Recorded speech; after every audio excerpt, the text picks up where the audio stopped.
Welcome to Coached Soul, a podcast for a better you. Your host, Steve Hudgens, is a licensed professional counselor.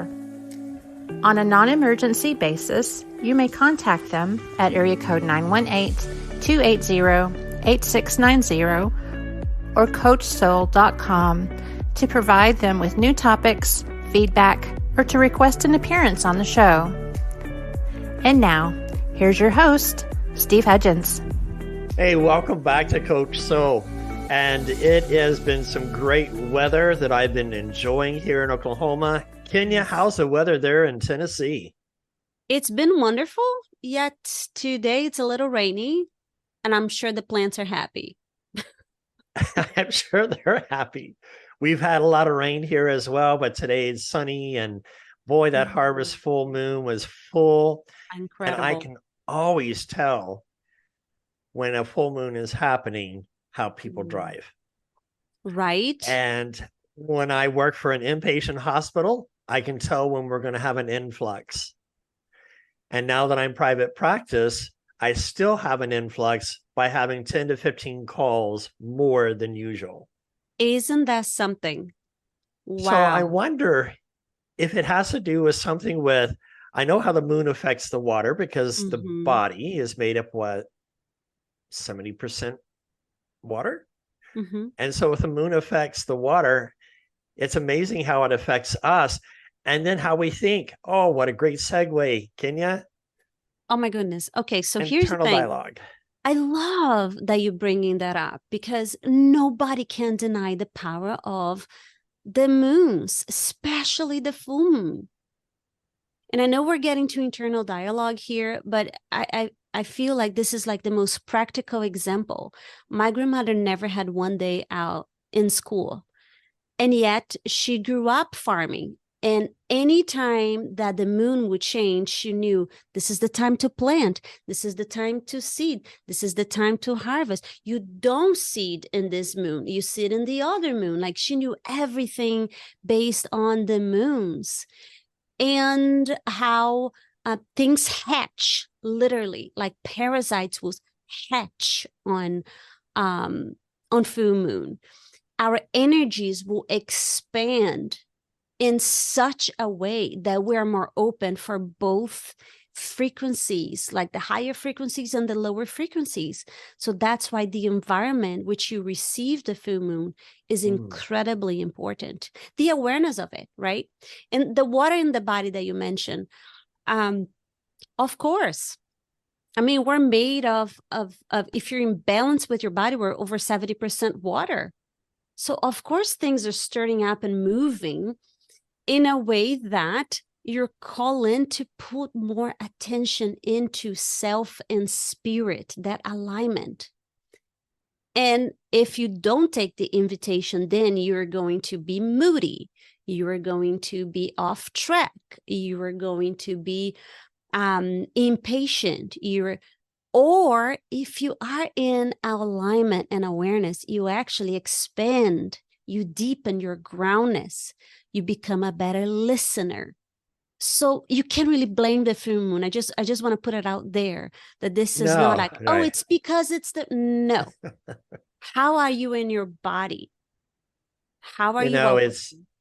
We talk about the full moon as a joke sometimes, but sometimes it's true, but we can't blame everything on the full moon because we are responsible for ourselves and how we respond. And one of the things that I try to talk to my clients about is being aware, knowing what your body is feeling, what the approach is.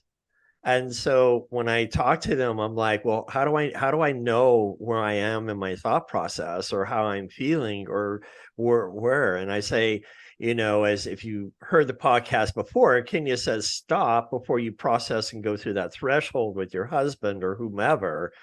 And that's the same awareness. I said, how do you know you got to go to the bathroom? Well, there's pressure. Well, yeah, and you got to go. So your body is the same way. When you don't feel good, you're going to be crabby, and you can have the potentially of being snappy. And So when you think about how your body feels, sometimes it comes through your emotion of anxiety and things like that. But internal dialogue, when I think about internal dialogue, I want to start with, like we did last time, we talked Yes. about women and communication, but now I wanted to look at, for us to be able to change it to internal dialogue. What is the internal content of how we think and feel about ourselves? And what do you think about, I mean, you're a female. I don't know, I don't know the female brain. What 100%. is going on with internal dialogue with a female? Such a huge question, because I don't think we have one dialogue. Mm-hmm. We have like 7 different voices at the same time. Right. You have a voice of an experience of the past, like a trigger warning. You have a voice of possibility of expansion. Oh no, this should be good, but is it going to be good? You have your parents' voice. You have all those energies that really comes down to which voice are you choosing to act on it and turn it up or turn it down. The deleting of the voice doesn't exist. Okay, it doesn't exist. Okay. But you until you go through deep healing. So when you go through deep healing, because the voices are wounds, is past warning, is past versions of you saying, be careful. Oh, there you go again. There, and then you recreate by fear alone, just because you've seen that happen before. And literally the frequency calling in more of that. The voice of possibility is the voice of doing something different, answering different, being different, cradle your own self. Let's look at some example. Okay. Like some women have that self-doubt. Women may doubt their abilities or self-worth, leading to a lack of confidence. That's an internal dialogue that I come across often. All the time. That they feel like I'm not good enough. And it sometimes is a trigger from a spouse or a partner or something like that that comes along, and they feel like, okay, I'm beginning to doubt. Kind of walk through that process a little bit about where that might come from with self-doubt. Okay, self-doubt is a paradigm of society. Every single human, especially women, will feel that, am I good enough? How can I be good enough? Is this good enough? Almost like a perfectionism trait. Right. Out of wanting to get it right. And can I just please release you that there's no such thing as getting it right? This is life, is a big experiment, is an experience. And this is why looking at the eyes of a child, where they're in curiosity and they're experimenting, it makes life so much more light. No question, it comes from childhood trauma. Don't touch this, do this, don't do that, da-da-da, stop it. So now you come up as a adult, as a mother, as a wife, and you don't want to be criticized, but you're criticizing yourself as your being, as you're on the being of a person. You're actually more on your doing, trying to get it right, than being in your enoughness, right? I tell this to all the women I coach, that I mentor. It's about the what if. What if you were perfect just the way you are? They go, impossible. I'm so imperfect. All my imperfections. And I'm reminded of my imperfections every day, every minute. And I say, I get it. Me too. But what if? What if it's all perfect? Because we're a always evolved being, Steve. And the call in here is not to get it right, but to experience kindness from within. That's where self-love comes in. Can you be worthy of you loving you as you are? And then you invite another person to love yourself. That's a difficult at times, especially for those who It's a new paradigm. It is, but they have problems with what I look at as most people who are in a faith-based or religion type thing often look at shame and guilt. Do you really want to get down the trap? Because I can go down the hill real fast. So I'm all about God. I love God with all my heart. I'm all about God. People, listen, I love God. God is the best. He's the creator of all things. I want nothing to do with religion. Truly. Right. And that's a podcast that's coming up. Another I have time. a special guest that's going to come on that is going to talk about trauma and religion. Truly. And how much we get trauma from so that. Here's what it did for me in 60 seconds. It got me to believe that I am always broken at all times, that there is no wholeness, that even God is outside of me. Like there is no God within, God in my DNA, God guiding me. It's always like sin, and complete anxiety of my being. Mm-hmm. And you know what? I don't feel that way at all. I am passionate. You see how my tone changed because I'm passionate about truth, and that's not true. Because God is about the higher vibrations, the higher frequencies. What's love, joy, peace, right? Fruits of the Holy Spirit. Hello. It's not fear, shame, anger, guilt. And if your church, if your pastor is trying to shame you, guilt you, that's not from God. And I say that in the name of Jesus, it's wrong. It's control-based religion, and it's keeping you in a bubble of distress, anxiety, unhealthiness, and absolutely outside of love. And it plays deeply into that internal dialogue. Because 100%. Even as you said, with a father and mother wounds, you grow up into a religious home, so to speak. And it plays into the internal dialogue that sometimes I'm not good enough. And it's okay because you can never be good enough. You see what I'm saying? I would hear that. It's okay because you're a sinner. But the truth is this, right? Is that we are good enough when God is within us. And we have to be able to learn how to love ourselves, to be able to be receptive to another person's love. And that's an internal dialogue that, you know, people say, well, how do I do this? I have a bad image of myself. So go ahead. Let me I'll give you for free. Okay. Y'all, pen and paper. Cheat sheet goes like this. You're going to get a notebook, and I don't care how beautiful, fancy, or how TJ Maxx it is for $5. I don't care. Get a journal that you're going to call it your evidence book.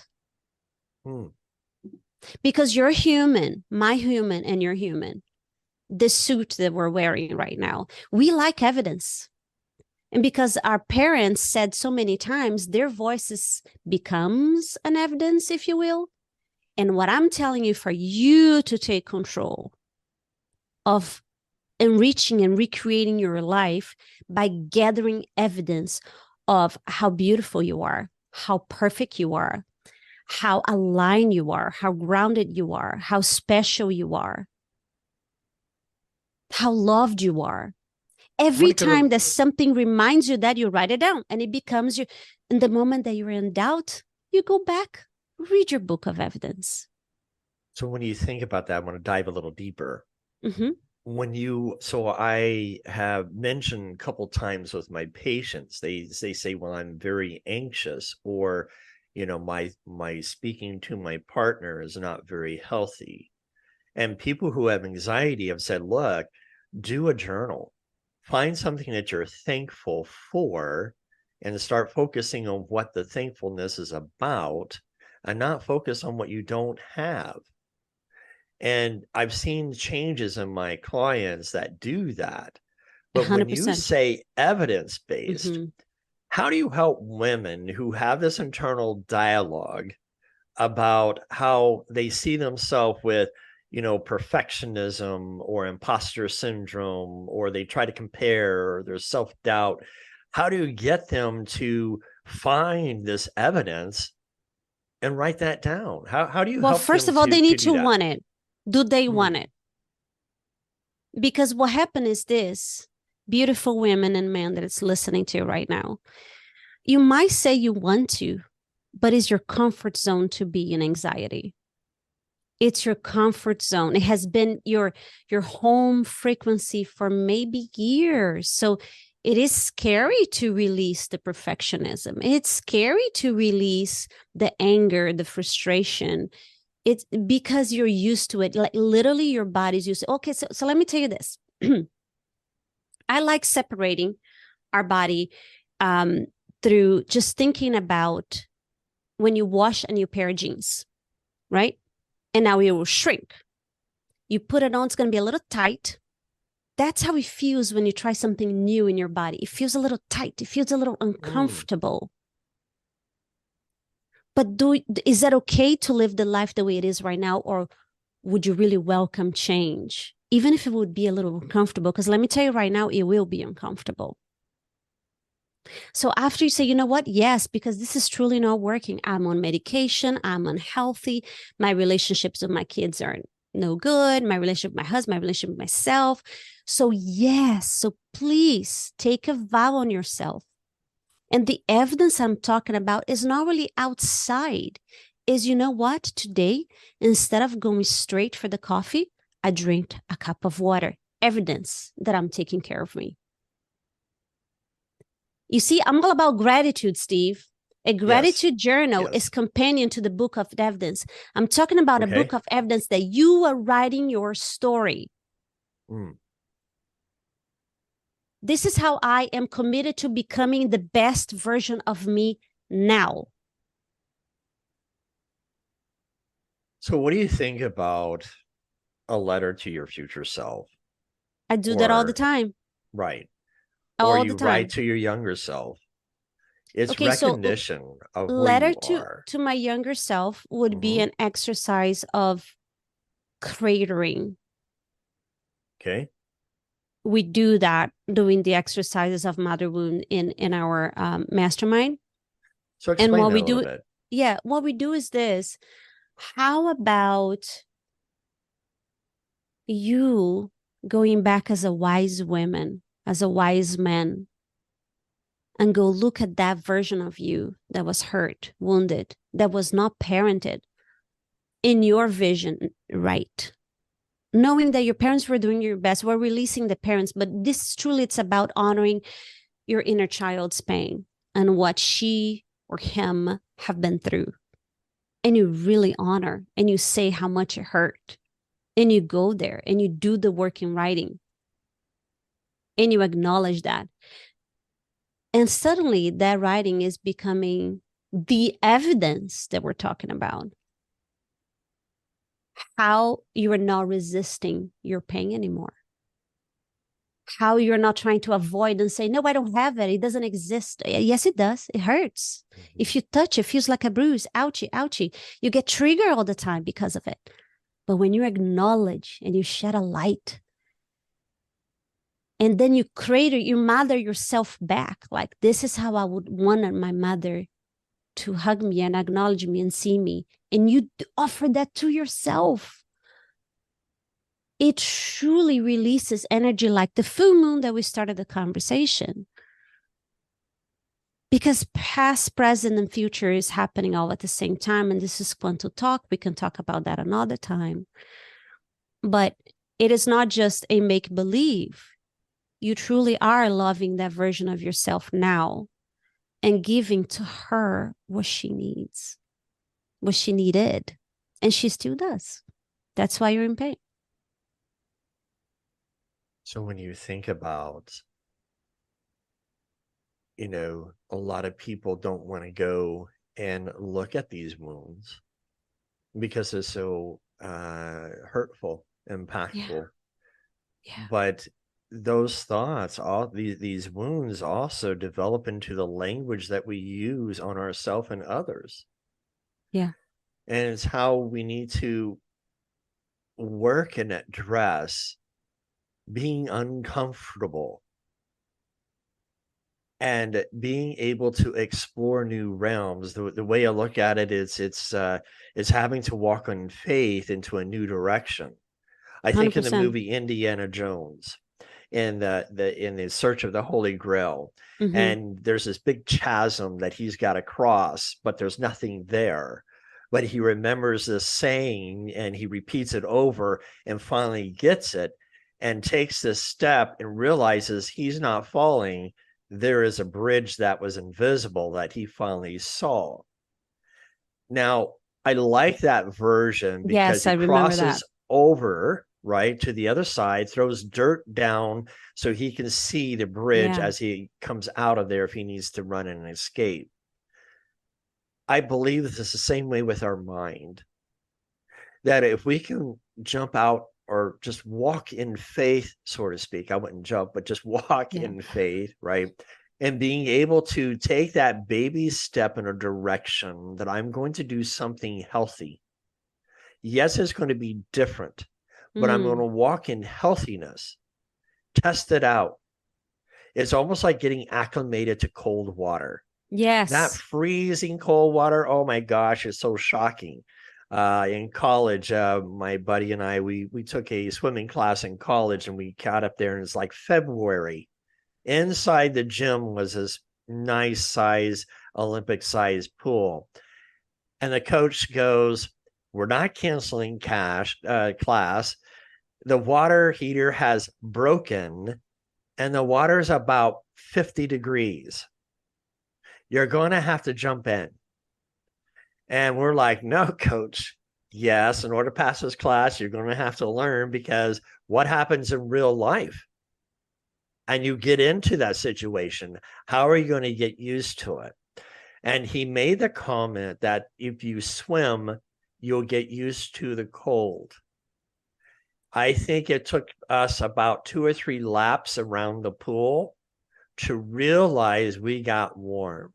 And the difference in the water, we got acclimated because our body heated up as we were exercising or swimming. That's right. So the same thing works with the mind. If we allow ourselves to check in our internal dialogues. Now, how do you do that, Kenya, when you have this thought and you're in the moment? What do you do to put a filter into place with your internal dialogue? Steve, I literally shift. I use the word shift. I use the word reset. I use the word, I catch, because by design, like in the morning, first thing in the morning, before I even get out of bed, and again, this is a highly trained version of me. I was not always like that, right? I would just get up and hurry, get up late and just get going. I did a ton of leadership training. I did a ton of rewiring. I had all those certifications about mindset, and suddenly it landed on me that it was not about any of the certification tools. It was about the acceptance of my energy of the moment. Tell me what happened when you want to fight an energy. It gets bigger. Right. So if you want to fight the thought, there we go. Now you have another thought. And if you fight the thought, then it comes another thought. You see what I'm saying? It gets, so you don't fight. I learned to become the letter O, the observer. That's it. How do I do it? I observe. And then when I observe and I don't make it wrong, I say, do I want more of you or not? Almost as if the thought was a different person, a different version of me, because many times it is. It is a different version, because that thought didn't happen in the moment. It was a version of you that had pain. And now the thought comes to visit to avoid the same pain. It's out of your wound, not out of your wisdom. So I notice and I say, thank you for the reminder, but I'm making a different choice. You know, it's interesting how things play out in our mind. And in that internal dialogue, we try to envision how things might go or should go. And one of the things that I try to work with my clients on is expectation. 100%. What is our expectation? Where is the expectation being placed? And I try to change the word from expectation to the word acceptance, as long as you're not accepting unhealthiness that hurts the other or yourself. It's learning how to accept where you are in the moment. We're out of time and we can continue on, which we are. We're going to continue internal dialogue. And the next podcast is internal dialogue with men. And, Kenya will kind of talk to me about men's Yes. thoughts because she's not a man. And Mm-mm. we'll kind of discuss men's thoughts and where we are, which correlates to the conception of communication and how men and women Yes. communicate and how our thought processes. And this is probably not going to stop here. We want to continue on with maybe one more with internal dialogue. Steve, before you Sure. close, there is this thing coming to me, and I really feel like it's for the audience. Here's a hack. Notice the thought and ask yourself, is this truth? Is this truth? Mhm. Is this truth? Is it happening now, or is it happening in the past? So give the present, give this moment a chance to be a new thing versus repeating the past. Great way to end it and a great way to pick it back up. Until next time, thank you and God bless. Thanks for joining us today. We hope to have you back next week. Until then, be safe.